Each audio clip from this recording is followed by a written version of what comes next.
Oklahoma once again getting bit by the injury bug. This time, Giovanni Gibson looking like he's going to miss some time. Significant leg injury. Not sure as to the exact timetable, but the question that I think we need to unpack together here is what next for Oklahoma when it comes to what they need to do in the 2025 season if they don't have Giovanni Gibson for a certain portion of that. We'll unpack that together right now, but first things first, the hard count is presented by Culver's. Now, we're excited to announce that Andy and Ari on 3 will be coming to you live from the draft in Green Bay from Thursday, April 24th, from Friday, April 25th. So they'll be set up right outside the famous frozen tundra of Lambeau Field at the Culver's Great Wisconsin Tailgate. Born in Wisconsin, Culver's is the home of the legendary Butterburger, fresh frozen custard, and Wisconsin cheese curds. There's no better representation of America's Dairyland than that. They'll have some special guests throughout the draft that you won't want to miss, so stay tuned for more details and get ready for a weekend of fun made fresh with our friends at Culver's, doing the Lord's work over there.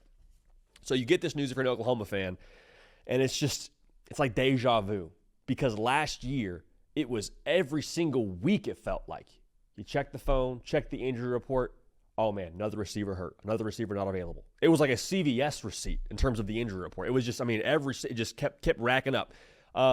This was a freak injury from what I've been told. Sounds like he just got rolled up on. Again, I don't want to give any specifics because at the time of us recording this, we don't really have a ton of concrete facts to go off of. The facts are significant leg injury, unsure of the timetable. We'll see what happens there. But if you're an Oklahoma fan now, this is, again, massively frustrating, massively disappointing, feels like a curse of some sorts. There's no way to spin this as a positive because Giovanni Gibson, transferring in from Arkansas Pine Bluff, had been balling all spring. I mean, there was conversation around him being the best playmaker for Oklahoma throughout spring practice. The difference, though, where Oklahoma is right now compared to where they were during the season last year when the Oklahoma injury bug was just running rampant in the receiver room, you have a chance now to approach the portal with this information that Giovanni Gibson may or may not be available for a certain period of time in 2025. Now, you hope and pray he's available at some point in 2025. Again, we'll see what the actual facts are of this whole situation. But you have the information now, hey, we probably need to be aggressive at the receiver position in the transfer portal. Now, this also comes on the heels of Jim Nagy, your new general manager, arriving in Norman. It's like, okay, hey, let's go earn our check, baby. And Oklahoma was already going to be a player in the portal regardless at other positions, but now you just add this to the list. Jim Nagy coming over from the Senior Bowl. The thing that I love about him in this spot for Oklahoma is he specialized in finding dudes that were going to go play at the next level in the NFL. Didn't matter what school. It could be Arkansas Pine Bluff like Giovanni Gibson. It could be at Oklahoma. It could be at some other FCS school. It did not matter.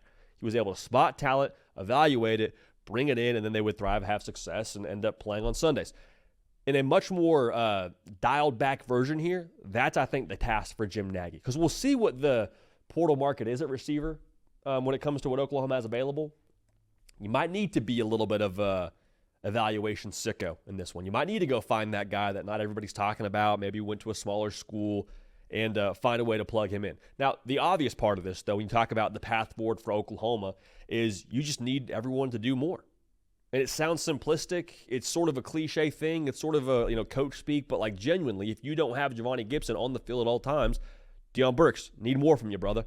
John Mateer came to Oklahoma with the, obvious, decision to go and win a lot of games and put his name, I have to imagine, right around that top tier in college football when it comes to quarterbacks. What do great quarterbacks do? They elevate everyone around them. They get more out of the receiver room. They get more out of the running back room. It's just going to take everybody else carrying, it seems like, a little bit extra of the load.